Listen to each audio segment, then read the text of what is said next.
Good morning मेरे प्यारे साथियों, स्वागत है आप सभी का हमारे यूट्यूब चैनल श्री हंस वाहिनी इंस्टीट्यूट पर। आप सभी छात्र छात्राओं का हमारी ओर से छठ महापर्व की हार्दिक शुभकामनाएं। जय छठी मैया।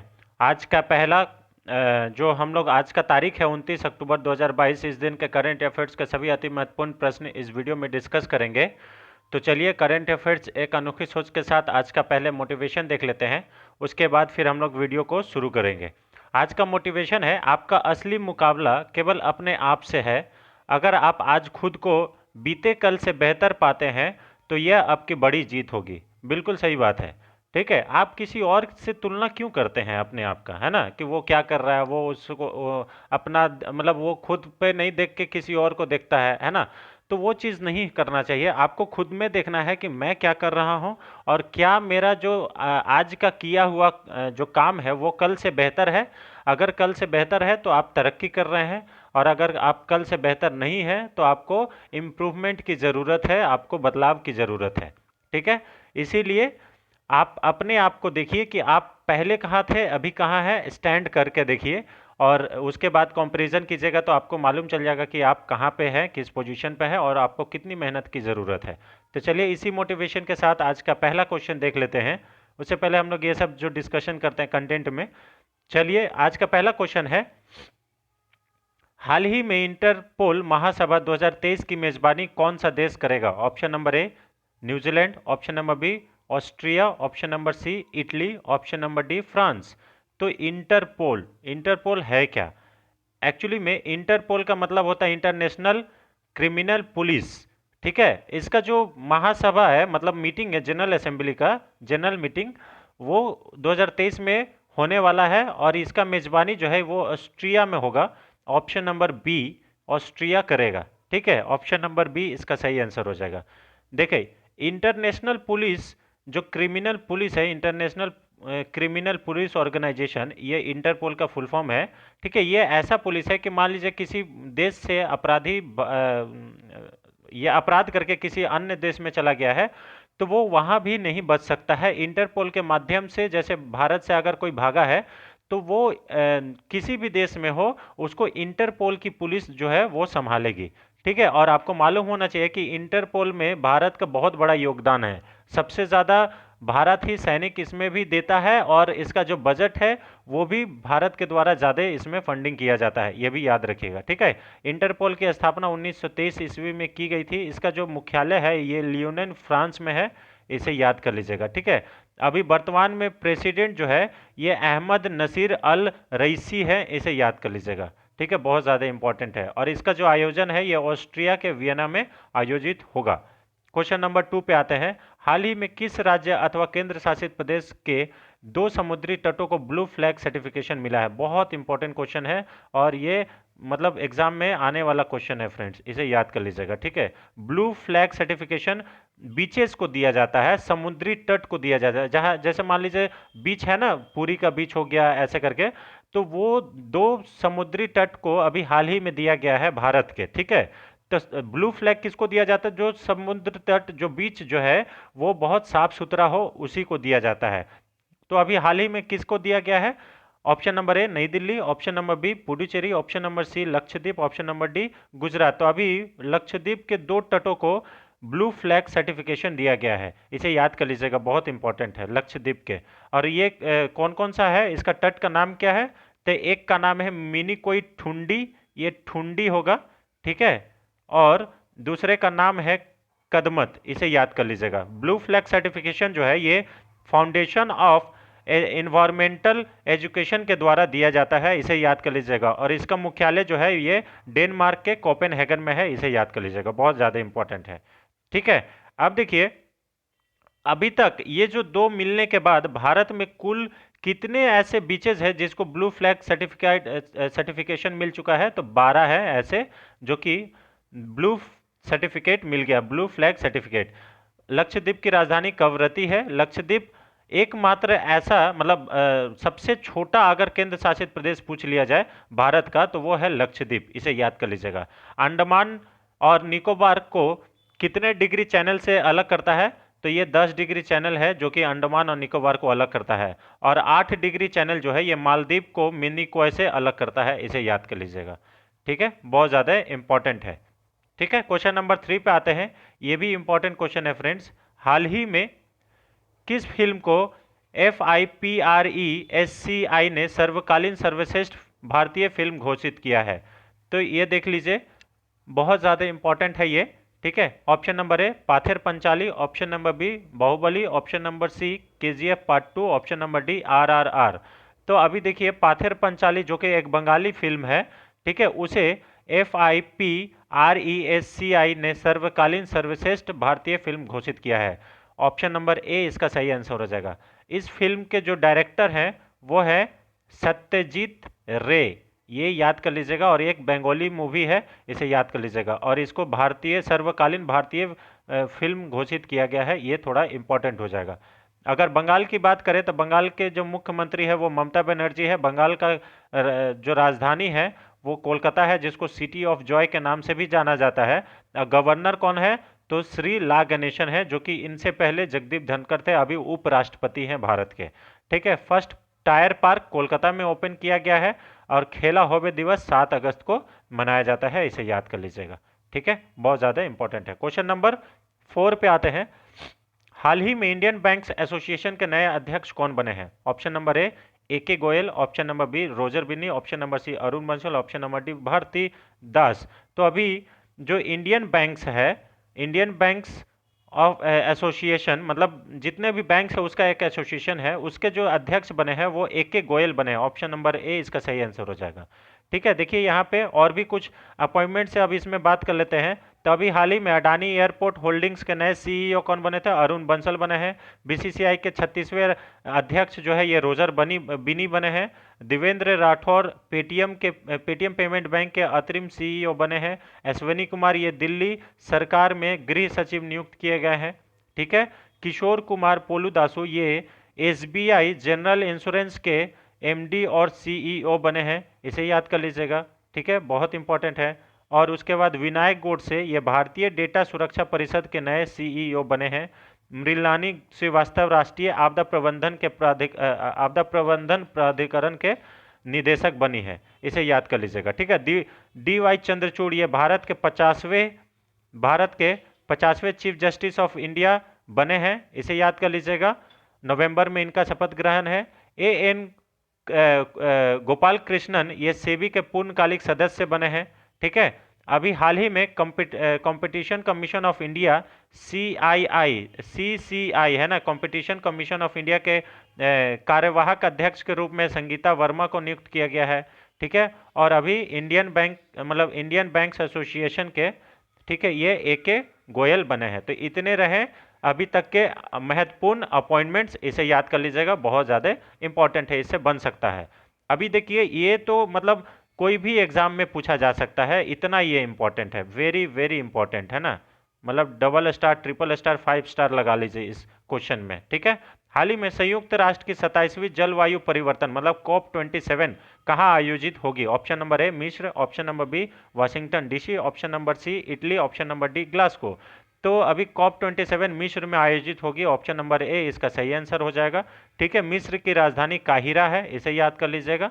ठीक है, और मुद्रा जो है इजिप्टियन पाउंड है। अभी मिस्र के राष्ट्रपति अब्दुल फतेह अल सीसी हैं, ये थोड़ा सा याद कर लीजिएगा। और नील नदी का वरदान मिस्र को कहा जाता है, इसको इंग्लिश में मिस्र को इजिप्ट भी कहा जाता है, इसे याद कर लीजिएगा, इजिप्ट। ठीक है, चलिए अब देखिए इसका जो आयोजन है ये कब से कब किया जाएगा? 6 नवंबर से 18 नवंबर 2020 में किया जाएगा, और मिस्र में एक शर्म अल शेख नाम का जगह है, वहां पे किया जाएगा। इस बार का विषय वस्तु क्या है? जलवायु परिवर्तन का महाद्वीप पर गंभीर प्रभाव। जब जलवायु परिवर्तन हो रहा है तो जितने भी महाद्वीप है उसमें बहुत भयंकर प्रभाव देखा जा रहा है। आपको मालूम होगा कि कुछ दिन पहले जो वहाँ पे ये है, जो बर्फ है, बर्फ भी पिघलना शुरू हो गया, जबकि ये अनएक्सपेक्टेड है। ठीक है, अंटार्कटिका का जो बर्फ है वो भी पिघलना शुरू हो गया, तो ये बहुत बड़ा चिंता का विषय है। बोला जा रहा है कि अगर उसका एक टुकड़ा भी पिघल जाता है तो ये कई देश जो है वो डूब जाएंगे, है ना, इतना पानी है। ठीक है, अंटार्कटिका में अगर बर्फ टूटता है तो बहुत ज़्यादा गंभीर उसका प्रभाव पड़ेगा। तो ये है उसका विषय वस्तु। COP26, इससे पहले COP26 हुआ था, इसका आयोजन ग्लासगो में हुआ था जो कि पेरिस में है, इसे याद कर लीजिएगा। और पहला जो COP फर्स्ट था वो 1995 में जर्मनी के बर्लिन में हुआ था, ये भी थोड़ा याद कर लीजिएगा। ठीक है, तो एक एक बाद का एक पहले का याद कर लेना है। ठीक है, बहुत ज़्यादा इंपॉर्टेंट है। अब देखिए ये जो है ये कौन आयोजित करता है, इसे याद कर लीजिएगा। ये UNFCCC करता है, United nation framework convention on climate change, इसे याद कर लीजिएगा। इसी के द्वारा कॉप जितना भी कॉन्फ्रेंस ऑफ पार्टीज होता है उसका आयोजन करता है।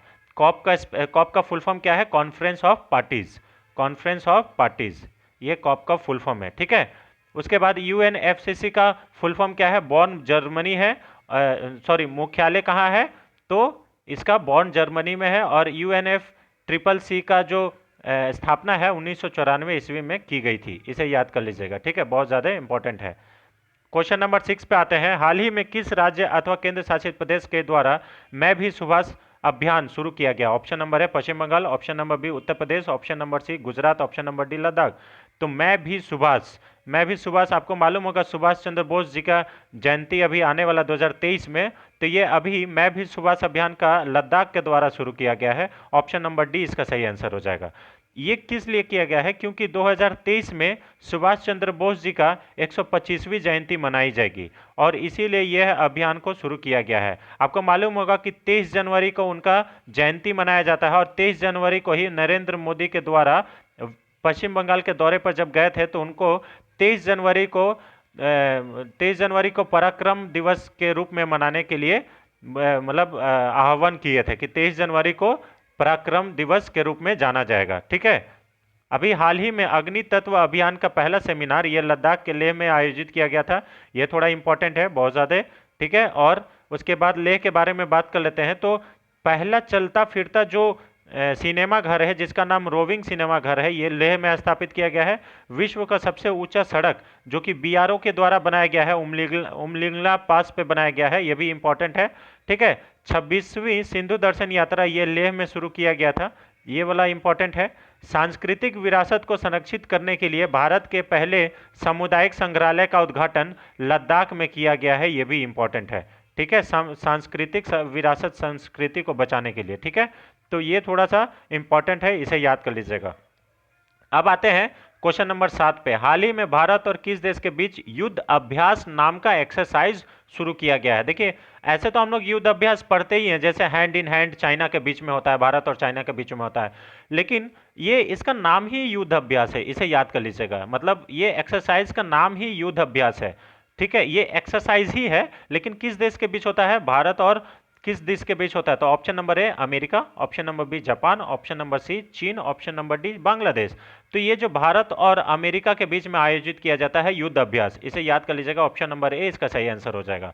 ठीक है, इसका आयोजन जो है 15 नवंबर से 2 दिसंबर के बीच में होगा 2022 तक। ठीक है, और इसका आयोजन जो है ये बहुत ही ज़्यादा इंपॉर्टेंट है। LAC से 100 किलोमीटर की दूरी पर होगा, इसे याद कर लीजिएगा। LAC का फुल फॉर्म क्या है? लाइन ऑफ एक्चुअल कंट्रोल, जो कि भारत और चीन के बीच में सीमा बनाती है, इसे याद कर लीजिएगा। LAC line of actual control. ठीक है, और इससे किसको प्रॉब्लम हो सकता है?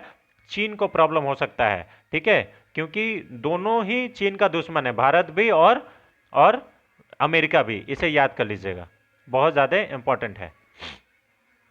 चीन जो है ये दोनों देश से दुश्मनी निभा रहा है और वो सोचता है कि हम हथियाने का हड़प नीति को आगे करके बहुत ज़्यादा मतलब आगे बढ़ेंगे, लेकिन ऐसा नहीं है। आने वाले समय में चीन सही में मतलब हो सकता है तो पूरा ही बर्बाद हो जाएगा, है ना। चलिए क्वेश्चन नंबर 8 पे आते हैं। हाल ही में चर्चा में रहा नेरल माथेरन टॉय ट्रेन किस राज्य में संचालित होता है? Option number A Maharashtra, option number B Orissa, option number C Paschim Bangal, option number D Andhra प्रदेश।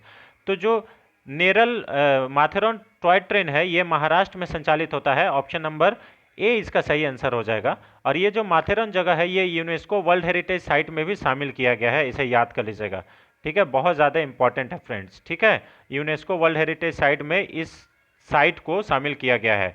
नेरल जो माथेरन है इसके कुल लंबाई 21 किलोमीटर है, जो कि इसको अभी हाल ही में प्रधानमंत्री मोदी के द्वारा फिर से शुरू करने के लिए कहा गया है, क्योंकि ये मतलब बहुत दिनों से बंद था ड्यू टू एक्सीडेंट जब हो गया था तो उसके बाद। अब आते हैं कुछ ऐसी ट्रेन से रिलेटेड इंपॉर्टेंट फैक्ट, जैसे भारत की पहली अंडर वाटर मेट्रो ये कहाँ चलेगी, तो पश्चिम बंगाल में चलेगी, हुगली नदी के अंदर, इसे याद कर लीजिएगा। ठीक है, अगर आपसे पूछा जाएगा कि सबसे पहला, देश का पहला मेट्रो ट्रेन कहाँ चली थी, तो ये भी पश्चिम बंगाल ही होगा, इसे याद कर लीजिएगा। ठीक है, दमदम से कालीघाट के बीच में चली थी। ठीक है, बहुत ज़्यादा इंपॉर्टेंट है। वंदे भारत ट्रेन, सबसे पहला जो पहला वंदे भारत ट्रेन था वो कहाँ से कहाँ चला था, तो दिल्ली से वाराणसी चला था। वंदे भारत ट्रेन का नाम, पुराना नाम जो है ये T18 या ट्रेन 18 भी था, इसे याद कर लीजिएगा। कवच प्रणाली क्या है, तो ये जो ट्रेन का आपस में टकराने का जो रोकने के लिए इसको कवच प्रणाली का नाम दिया गया। मान लीजिए एक ही रेल लाइन पे दो ट्रेन आ रहा है, एक एक इस साइड से और एक ही साइड से, तो कवच जो है ये ऑटोमेटिकली ब्रेक लगाने का काम करता है। दोनों ट्रेन एक निश्चित दूरी पर अपने आप रुक जाएंगे। ठीक है, इसी को कवच प्रणाली दिया गया है और इसका हाल ही में रेल मंत्री अश्विनी वैष्णव के द्वारा उसका उद्घाटन किया गया है। तो कवच जो है ये रेल दुर्घटना को रोकने के लिए शुरू किया गया है। ठीक है, इसे याद कर लीजिएगा। क्वेश्चन नंबर 9 पे आते हैं। हाल ही में किस संस्था के द्वारा भारतीय पूर्व पुरुष होगा ये, ठीक है, भारतीय पूर्व पुरुष, यहाँ पे पुरुष होगा मेल, ठीक है, मेल और फीमेल टीम के लिए समान वेतन का घोषणा किया। Option number A BCCI, option number C ICC, option number C केंद्र सरकार, ऑप्शन नंबर डी इनमें से कोई नहीं। तो अभी बीसीसीआई के द्वारा दोनों मेल और फीमेल क्रिकेटर्स को मतलब इक्वल जेंडर इक्वालिटी के साथ साथ इक्वल वेतन देने का भी निर्णय लिया है, घोषणा किया है। अगर बीसीसीआई की फुल फॉर्म की बात करें तो इसका फुल फॉर्म है board of cricket control in India, इसे याद कर लीजिएगा, और इसकी स्थापना 1928 में की गई थी। बीसीसीआई का मुख्यालय मुंबई के वानखेड़े स्टेडियम में स्थित है। ठीक है, और अभी हाल ही में बीसीसीआई के अध्यक्ष रोजर बिनी बने हैं, किसके जगह पे, तो सौरभ गांगुली के जगह पे। ठीक है, हाल ही में बीसीसीआई के दूसरी बार सेक्रेटरी कौन बने हैं, तो जय शाह बने हैं, इसे याद कर लीजिएगा। ठीक है, जय शाह कौन है, तो ये अमित शाह के बेटे हैं। ठीक है, क्वेश्चन नंबर 10 पे आते हैं। हाल ही में भारतीय वायुसेना का 76वां इन्फेंट्री दिवस कब मनाया गया? ऑप्शन नंबर ए 25 अक्टूबर, ऑप्शन नंबर बी 26 अक्टूबर, ऑप्शन नंबर सी 27 अक्टूबर, ऑप्शन नंबर डी इनमें से कोई नहीं। तो अभी भारतीय वायुसेना का जो इन्फेंट्री दिवस है ये 27 अक्टूबर को मनाया गया है। ऑप्शन नंबर सी इसका सही आंसर है, 76वां इन्फेंट्री डे। ठीक है, ऑप्शन नंबर सी इसका सही आंसर हो जाएगा।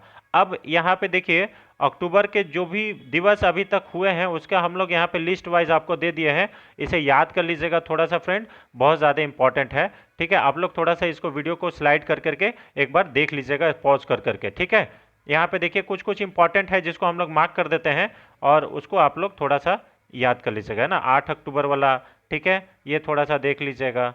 उसके बाद ये कपास वाला थोड़ा सा देख लीजिएगा, है ना। ऐसे करके थोड़ा सा इसको देख लेना है। ठीक है, ये सब रहा। 11 अक्टूबर को, 12 अक्टूबर को विश्व गठिया दिवस, ये थोड़ा सा इंपॉर्टेंट है। 14 अक्टूबर को अंतर्राष्ट्रीय ई कचरा दिवस, ये इंपॉर्टेंट है। ठीक है, 15 अक्टूबर का नहीं तो यहाँ पे 16 अक्टूबर को विश्व खाद्य दिवस इंपॉर्टेंट है। ठीक है, और ये 20 अक्टूबर को विश्व सांख्यिकी दिवस, ये इंपॉर्टेंट है। अभी देखिए यहाँ पे 16वां इन्फेंट्री दिवस, 76वां इन्फेंट्री दिवस 27 अक्टूबर को मनाया गया, और ये सब जो भी इंपॉर्टेंट है आपका संयुक्त राष्ट्र दिवस, ये थोड़ा सा इंपॉर्टेंट है, 24 अक्टूबर को मनाया जाता है, तो इसे याद कर लीजिएगा। अब आते हैं आज का 5 कंप्यूटर के प्रश्न के ऊपर। ठीक है, तो कंप्यूटर के जो प्रश्न है ये बहुत ही ज़्यादा इंपॉर्टेंट है और इसे थोड़ा सा दिमाग लगा के सॉल्व कीजिएगा।